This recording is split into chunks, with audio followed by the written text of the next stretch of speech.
Რასვიქო საბატონი ზურაბიშვილი ალბათ მას უნდა გკითხოთ და ის ალბათ არ დაგზარდება და ყველა კითხვაზე პასუხს გაგცემთ.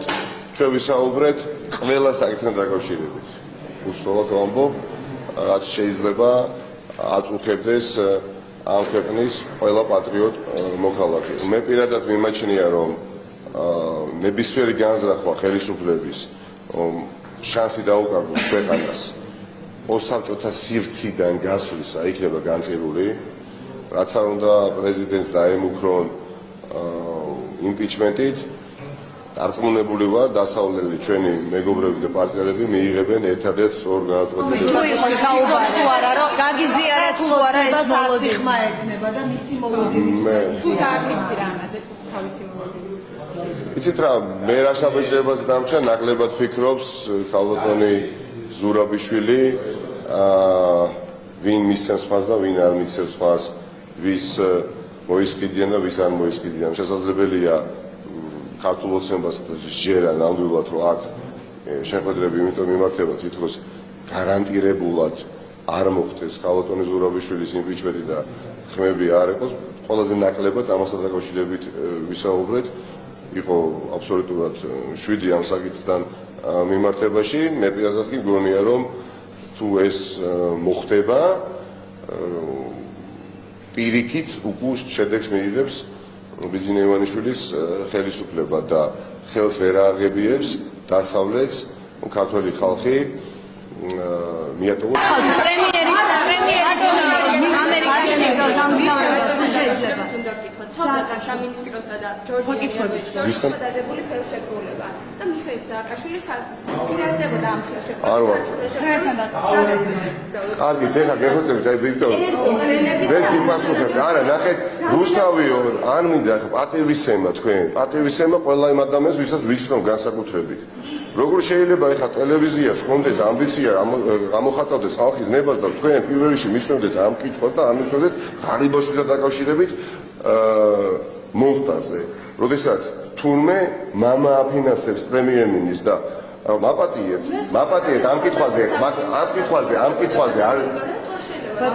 ამ კითხვაზე პასუხს რატო არ გაცემთ?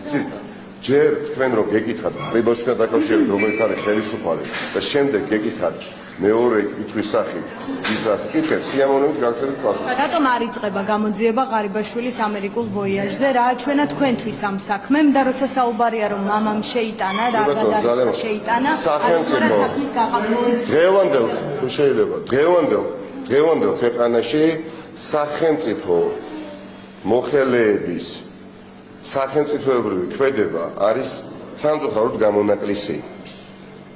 სახელმწიფო მოხელეების ანტისახელმწიფოებრივი, კორუფციული, დანაშაულებრივი ქმედება აქციეს წესად. სამწუხაროდ ამ ხელისუფლებამ. აქედან გამომდინარე, როდესაც ხელისუფლება საუბრობს, რომ ბევრი არაფერი დაშავებულა იმით, რაც ღარიბაშვილმა გააკეთა, მათთვის ეს არის დიახაც სიმართლე. იმიტომ ისინი აღიარებენ ამდაგვარ სისტემას, სადაც ეს არის ნორმად ქცეული. ეს არ არის გამონაკლისი, ეს არის წესი. და ამ წესს და ამოცემულობას შეიძლება ცვლილება სისტემის და სანამ საუბარია ჩემის აზრით რომ ღარიბაშვილის თუნდაც ჩანაცვლება შეიძლება ეს სისტემა შეცვალოს, მანამ პრობლემა ვერ მოგვარდება. პირიქით არის სისტემა უნდა შეიცვალოს და მე ამ შეცვლილ სისტემაში ვერც ერთი პარტიის ლიდერი თუ პრემიერ-მინისტრი ვერ გაგვიდავს. ღარიბაშვილი რომ ახლა ბიძინა ივანიშვილმა გადააყენოს, ხო? და ხვალ მოვიდეს სხვა გვარის პრემიერ-მინისტრი. იგივეს არ გააკეთებს. ამიტომ აი ეს მდგომარეობა ნათლად ასახავს ოლიგარქიულ მმართველობას, სადაც პრემიერ-მინისტრის ცვლილებაც კი სისტემას არ ცვლის. ყველა მოღალატეობრივ ნაბიჯს საც ჭირდება ფორმალური რაღაცა საფუძვლის მოფიქრება და მერე გახმოვანება, ხო? არ მინახავს ადამიანი, არ წამიკითხავს ისტორიულადაც ნებისმიერი პირი, რომელიც იყო და რომ გიახ მე ჩავიდინე ღალატ, ის თავს იმართლებდა ყოველთვის, ხო? და აქ როგორ შეიძლება უბრალოდ რამდენიმე ადამიანმა ღილაკს თითი მიაჭიროს და არ თქვას თუ რატო დაუჭირა ხალხი ქართულ ოცნებას და მოახდინა. ერთადერთი საფუძველი უნდა გაუშვათ ამ ადამიანებს მერკანტილური და მათ პირადად უნდა თქვან რომ ჩვენი საბანკო ანგარიშები უბრალოდ გამდიდოდა და ასეთი შემთხვევა მე უბრალოდ გამოურიცხული მაქვს.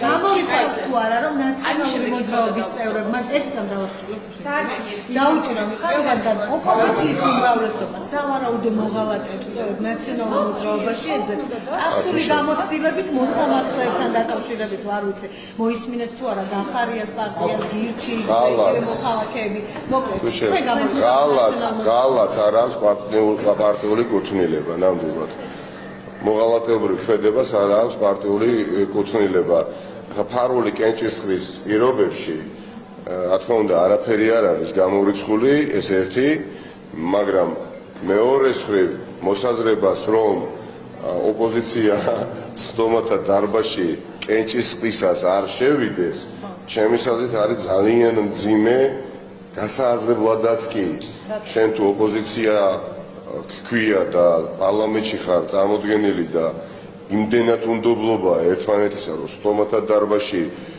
იმ შიშით ვერ შედიხარ რომ ვიღაცამ ხმა არ მიცეს ქართული ოცნების სასარგებლოდ მაშინ იქ აღარ უნდა იყო და ამაში ვარ აბსოლუტურად დარწმუნებული. არა, აქ მიდაგონებით. არა მარცომიერ მოღალატეობრივ, არასახელმწიფოებრივ და ნებისმიერ მანკიერ ქმედებას პარტიული კუთვნილება არ აქვს. კი ბატონო, ჩვენ მძიმე პრეცედენტები მოგვისმენია გვინახავს წლების განმავლობაში. მთელი ქართული ოცნება დგას მოსყიდვაზე წლების განმავლობაში და ვერავის გარანტულად ვერ ჩაუდგება, რომ ეს შეიძლება გამოირიცხოს.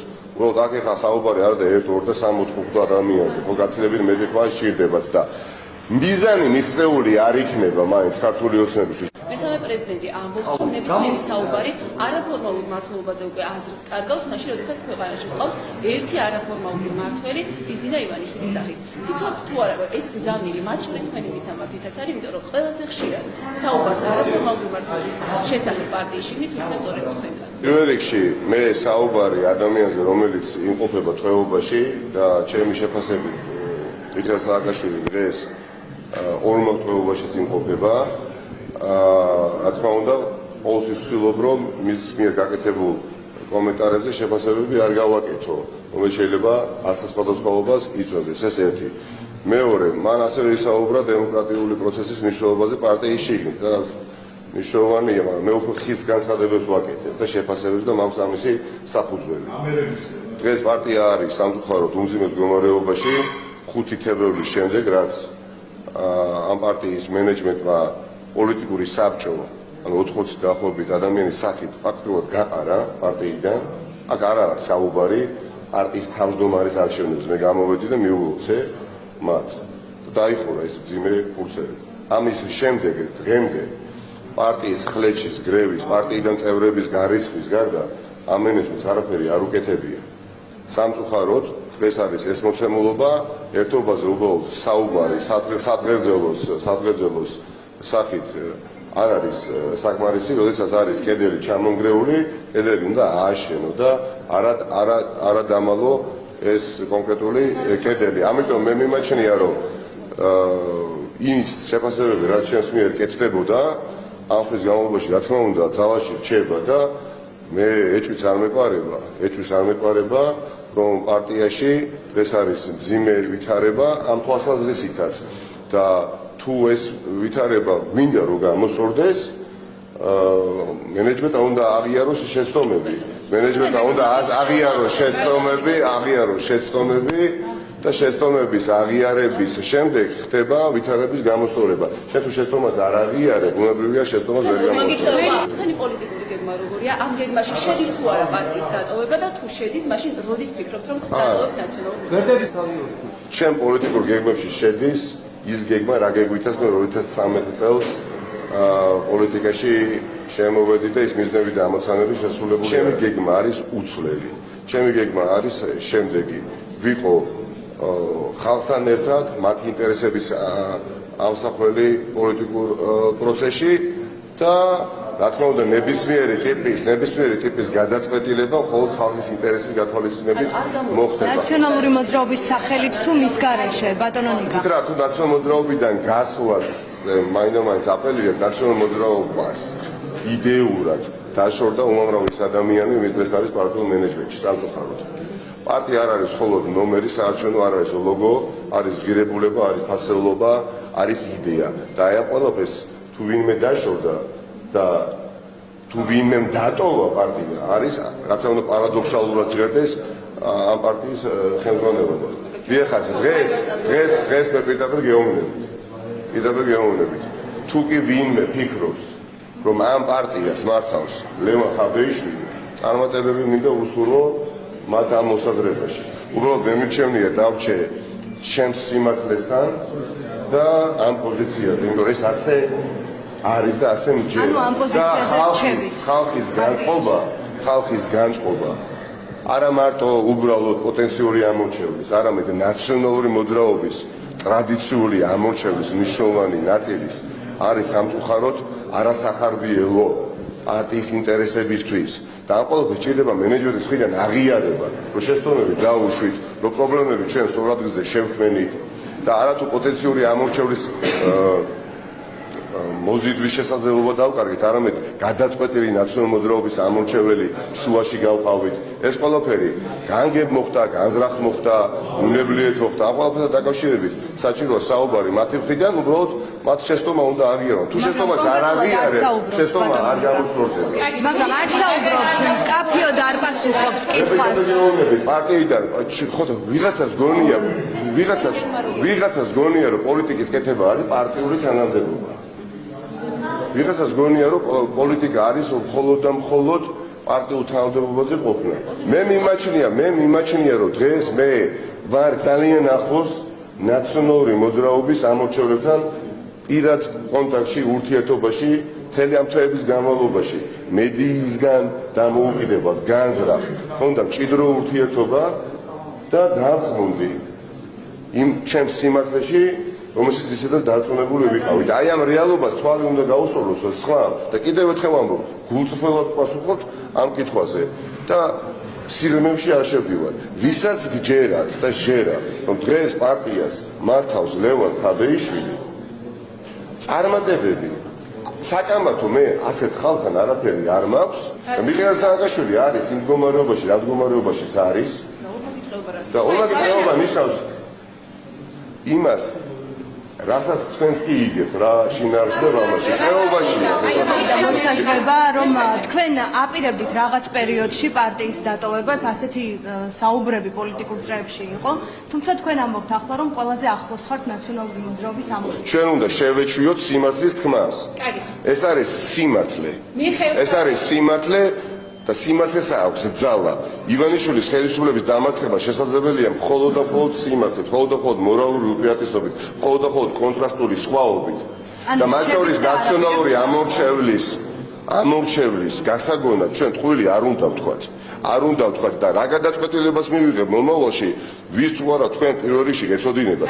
ვიქნები იქ, სადაც არის სიმართლე, ვიქნები იქ, სადაც არის არაპარტიული ინტერესი, რომელიც არ ემსახურება ქვეყნის ინტერესს, ემსახურება მერკანტილურ, ასე ვთქვათ, ინტერესებს და ქვეინტერესებს. არამედ ვიქნები იქ, სადაც ხალხის ინტერესი იქნება ასახული პოლიტიკაში. ამაზე კონკრეტულად მეტი რა შეიძლება გითხრათ. ძველი სახეები უნდა აქტიურდნენ, ასევე ხაზი გაუსვა ლევან ხაბეიშვილის შრომას ახალ სახეებს, თუმცა არ იყავით ნახსენები მის განცხადებაში. თქვენ ხომ არ ნიშნავს ეს, რომ ერთგვარად თამაშგარე დარჩით გეგმის? მე მაინტერესებს საზოგადოება. კიდევ გეუბნებით, ეხლა ხომაღლად არ უნდა ჟღერდეს ეს ნათქვამი, რის გამოც მე გადაწყვეტილება მივიღე და 2013 წელს დამარცხებულ პოლიტიკურ პარტიას შეუერთდი და არა გამარჯვებულ პოლიტიკურ გუნდს, ხო? აი იმ იდეის ირგვლივ ვარ მე დღეს და გარშემო გაერთიანებული. აქ ვის რა მოსაზრება განსხვავებული ექნება, საზოგადოება საუკეთესო საჯული. მე ვფიქრობ, რომ რიგი ადამიანები, მათ შორის ნაციონალური მოძრაობის მენეჯმენტიდან არიან აბსოლუტურად მოწყვეტილნი იმ რეალობას, რომელიც არის შექმნილი პარტიაში. ან უბრალოდ იციან და ფიქრობენ, რომ საზოგადოების დანარჩენ ნაწილს შეიყვანოს შეცდომაში. როდესაც პარტია სტოვებს, ფაქციებს სტოვებენ ადამიანები და შენ გამოდიხარ და მათ მერე უწოდებ სუსის თანაშრომლებს, როდესაც არ ინტერესდები ამ ადამიანების წუხილით, როდესაც იცი რომ პარტიაში ათასობით წევრი არის, ვინც ანალოგიურად ფიქრობ, მინიმუმ აუცილებელია პატივისცემის გამოჩენა და გამოვლენა ამ ათასობით ერთგული ნაციონალური მოძრაობის ამორჩევლობისადმი და მათ არ უნდა ვაკადროთ რომ ვისაც წასვლა უნდა წავიდეს, წამსვლელი წავიდეს. არა, ჩემო ბატონო, ესეთი დამოკიდებულება შორს ნამდვილად ვერ წაგვიყვანს და მომავალი უახლოესი გადაწყვეტს სიმართლის სასარგებლოდ ბევრ საკითხს დაწესებულა. მიხეილ სააკაშვილმა გააკეთა განცხადება, რომ დასუსტებულ ოპოზიციას დასავლეთის მხარდაჭერა არ ექნება. რა თქმა უნდა, ეხლა ამ წუთას რა თქმა უნდა ოპოზიცია არ არის ოპტიმალურ ფორმაში რბილობ რო ვთქვათ, მაგრამ მეორეს კრისტალიზაციის პროცესია, რისი მოთხოვნად საზოგადოებაში არსებობს, საზოგადოებამ უნდა იცოდეს ვის აძლევს ხმას და ვინ არის მისი ნდობით აღჭურვილი პირი ოპოზიციაში და ეს უსასრულო ბუნებრივია ვერ გაგრძელდება უახლოეს პერიოდში ეს საგა დასრულდება მე დარწმუნებული ვარ სიმართლის სასარგებლოდ და რა თქმა უნდა ამის შემდეგ ჩვენ შეგვიძლია თქვა რომ ხელისუფლების ალტერნატივა მოიძებნება ოპოზიციაში. კითხვას დაგისვამთ რა ნაციონალური მოძრაობის მართვაზე უგულავას ჰქონდა თავისი ინიციატივა ბორდის შექმნის შესახებ. თქვენ თუ გქონდათ მასთან კომუნიკაცია ამ ინიციატივაზე რაც ფიქრობთ და ერთ კითხვას კიდე დავამატებ ორივე მიმართულებით მიპასუხეთ. სააკაშვილი საუბრობდა რომ ნაციონალური მოძრაობა არის გამარჯვების გზა, ვინც ამ გზიდან წავა, ვინც პარტიიდან წავა, განულდება.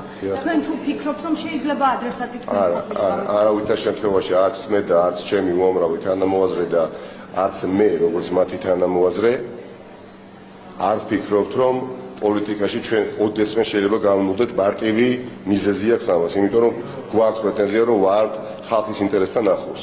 არ შეიძლება იყოს ხალხის ინტერესის გამტარებელი და პოლიტიკაში ამ ამბიციით იყო და შენ ოდესმე შეიძლება გამოვიდეს. მე არ ვფიქრობ რომ მიხეილ სააკაშვილმა მიგულისხმა მე, იმიტომ რომ მან ძალიან კარგად იცის ჩვენ ძალიან კარგად ვიცნობთ ერთმანეთს, ჩვენ ძალიან კარგად ვიცით ერთმანეთის შესაძლებლობები. სიმართლე გითხრათ, არც მიფიქრე. ახლა იქნება ეს გიგი უგულავა თუ სხვა გულშემატკივარი ნაციონალური მოძრაობის, ან წევრი ნაციონალური მოძრაობის, ისინი რეალობას თვალს უსწორებენ და ხვდებიან, რომ პარტიაში არის უმძიმესი რეალობა. უმძიმესი რეალობა, რომელიც გამოსწორებადი არის. ჯერ კიდევ არის შანსი. ჯერ კიდევ არის შანსი, მაგრამ ეს იმას არ ნიშნავს, რომ თუ შენ ადეკვატურ ნაბიჯებს არ გადადგამ, ეს შანსი იქნება რეალიზებული. აქ არის ღირებულებითი დაპირისპირება. აქ არის ვალდებულება, რომელსაც არ ასრულებს ჩემის აზრით მენეჯმენტი პარტიის. ეს ვალდებულება მდგომარეობს საკუთარი ამორჩევლის ინტერესის გატარება. არ შეიძლება შენ ზუგს აქცევდე მათ ინტერესს, კვირიდან კვირამდე პარტიას ამ ფრაქციებს ტოვებდეს 20 წლიანი სტაჟით ნაციონალური მოძრაობის მებრძოლები და შენ მას უწოდებდე სუსის აგენტებს, ხო? წარმოუდგენელია, არავინ ისე აზიანდება, როგორც ამ ფრაზების წარმომქმნელი ადამიანი. მე ნუ ჩამომართვეთ ძვირფასებო კომენტარს, მე ნუ მკითხავთ ამ კითხვებს, ქუჩაში უბრალოდ ხალხს ვკითხოთ, ნაციონალური მოძრაობის ამორჩეველსაც ვკითხოთ პირველ რიგში.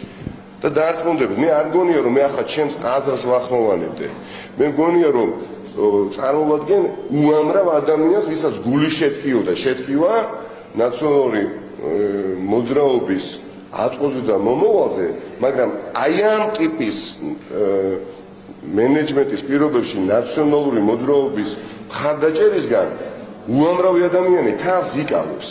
გამოსწორდება ეს ვითარება, კი ბატონო, პირველ რიგში დაინახავს ხალხი ამას და მათ შორის ნაციონალური მოძრაობის ამორჩეველი და არ შეიძლება მე ოდესმე თქვა შავზე თეთრი. დღეს არის მძიმე მდგომარეობა, თუ გიგი უგულავა და სხვები ამ ყველაფერს ადეკვატურად უყურებენ და უყურებენ არის მისასალმებელი, მაგრამ ერთია საუბრობდე გიგი უგულავასთან, ერთია საუბრობდე ნებისმიერ სხვა ადამიანთან, მეორე გესმოდეს ის, რასაც საუბრობს მენეჯმენტი. და არ აღიარებს პრობლემას, მაგრამ აქ პარტიული ინტერესი ჩემთვის არის მეათე ხარისხოვანი ფაქტორი. ნუ საუბრობთ მუდმივად ნაციონალურ მოძრაობაზე. ჩემთვის მნიშვნელოვანია ქვეყნის ინტერესი. რატომ წარდგება პროცესი? ვერ მოიგეთ ასე დავსვათ.